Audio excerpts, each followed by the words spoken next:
নীলক্ষেতে ডাকসু নির্বাচনের ব্যালট ছাপানোর ঘটনা স্বীকার করার পরও বিতর্ক পিছু ছাড়ছে না ঢাকা বিশ্ববিদ্যালয়ের ভিসির।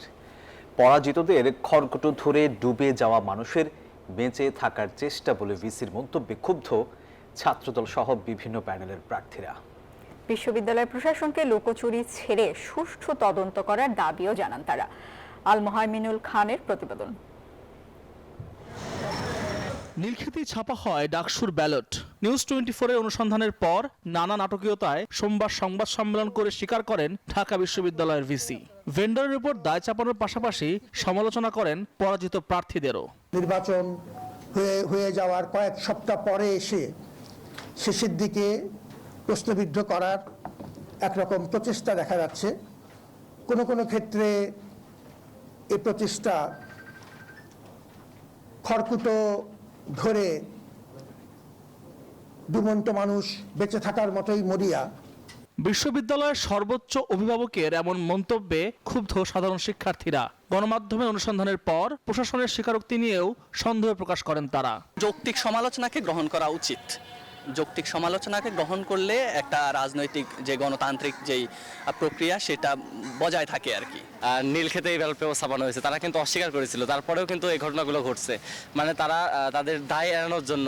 আমি বুঝি নির্মাণের শিল্প, সালাম স্টিল বোঝে ডিউরেবিলিটি। সালাম স্টিল, মোস্ট ডিউরেবল স্টিল। মানে মুখ জোর করে হলেও তারা বুকে জোর বেঁধে হলেও তারা মিথ্যাগুলো প্রতিষ্ঠিত করার চেষ্টা করছে। এটা খুবই দুঃখজনক ঘটনা। ছাত্ররা যতটা ভালোভাবে ডাকসু উপহার দিতে চাইছে, প্রশাসন ততটাই আরো গাছাড়া ভাবে আরো একেবারে মানে কি বলে যাচ্ছে তাই একটা ডাকসু উপহার দিয়ে দিয়েছে।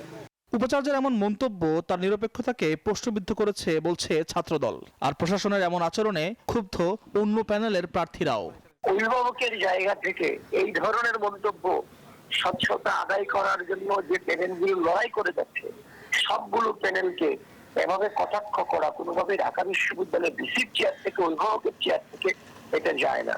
উনি একটি নির্দিষ্ট, আমার যেটা মনে হয় এই যে বয়ানটা মনে হয় একটা নির্দিষ্ট গোষ্ঠী ওনাকে শিখিয়ে দিয়েছেন। উনি সেটাকে সকল প্যানেলের উদ্দেশ্যে প্রয়োগ করেছেন। সুতরাং উনি ওনার নিরপেক্ষতা হারিয়েছেন, উনি ওনার স্বচ্ছতা হারিয়েছেন এই বক্তব্যের মধ্য দিয়ে। যেহেতু স্বচ্ছতা নিয়ে নির্বাচনের প্রশ্ন রয়েছে, সেক্ষেত্রে বিশ্ববিদ্যালয় প্রশাসনের উচিত এই তালিকাগুলো সরবরাহ করা। আমি মনে করি অভ্যুত্থান পরবর্তী সময়ে কারো যদি অভিযোগ থাকে, সেই অভিযোগকে গঠনমূলক ভাবে তার জবাব দেওয়া হচ্ছে সঠিক প্রক্রিয়া অবলম্বন। সেক্ষেত্রে বাইরে সুযোগ নেই আমরা মনে করি।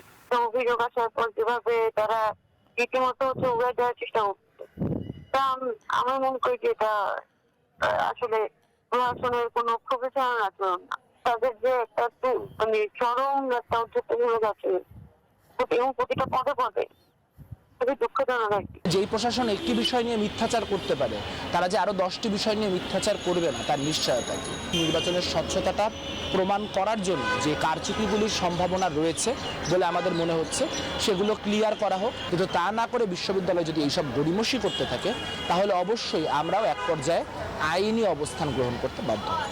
সব মিলিয়ে ব্যালট বিতর্ক এবং উপাচার্যের মন্তব্য ঘিরে ঢাকা বিশ্ববিদ্যালয় ক্যাম্পাসে বিরাজ করছে মিশ্র প্রতিক্রিয়া। বিতর্ক যেন পিছুই ছাড়ছে না ডাকসু নির্বাচন কমিশনের। এরই মধ্যে পরাজিত প্রার্থীদের নিয়ে কটূক্তি করাকে প্রশাসনের অপেশাদার আচরণ হিসেবে দেখছেন শিক্ষার্থীরা। তারা বলছেন, বিজয়ী হোক কিংবা পরাজিত, সকল প্রার্থীর সব অভিযোগকেই গুরুত্বের সাথে বিবেচনা করতে হবে। আল মোহাইমিনুল খান, নিউজ 24, ঢাকা।